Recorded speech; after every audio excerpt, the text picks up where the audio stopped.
आज का हमारा डीप डाइव एक बहुत ही छोटे मतलब सिर्फ 2 लाइनों के सोर्स पर है। हाँ, सिर्फ 2 लाइनें। ये 17वीं शताब्दी के कवि बिहारी लाल का एक दोहा है और हमारा मिशन ये देखना है कि ये 2 पंक्तियां मुश्किल समय में, वो भी बहुत बुरे समय में, इंसान के स्वभाव के बारे में क्या गहरा सच बताती हैं। बिल्कुल। दोहा कुछ यूं है, सीस उतारे हाथ ते मुख कौन दे लखाए, ऐसे दिनन हमें शिवा आवे कौन सहाय।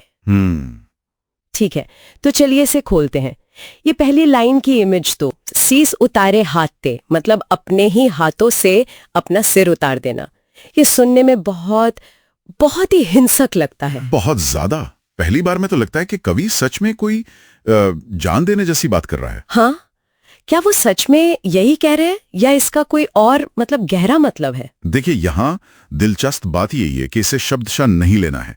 ये एक जबरदस्त मेटाफर है, एक रूपक। अच्छा, वो भी बहुत जरूरी है। वो इसलिए कि वो शर्मिंदगी के मारे किसी को अपना चेहरा तक नहीं दिखा सकता। सही कहा, और मुझे लगता है कि ये चेहरा न दिखाने वाली बात ये इसमें एक और परत जोड़ती है। हाँ, ये सिर्फ अकेलापन नहीं है, ये शर्म से भरा हुआ अकेलापन है। जब कोई इतनी मुसीबत में हो कि उसे खुद से ही नफरत होने लगे।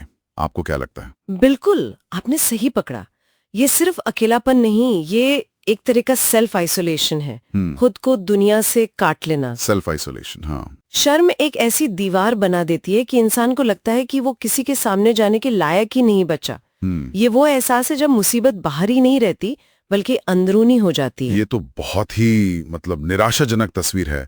अगर कोई इस हद तक शर्मिंदा और अकेला महसूस कर रहा है तो वो मदद के लिए कहाँ जाएगा? शायद यही सवाल बिहारी की दूसरी पंक्ति का आधार बनता है, ऐसे दिनन हमें शिवा आवे कौन सहाय। हाँ, और गौर करने वाली बात है कि वो किसी दोस्त या रिश्तेदार को नहीं, सीधे भगवान शिव को पुकार रहा है। हाँ, ये बहुत जरूरी बात है। ये दिखाता है कि इंसान के बनाए सारे रास्ते बंद हो चुके हैं।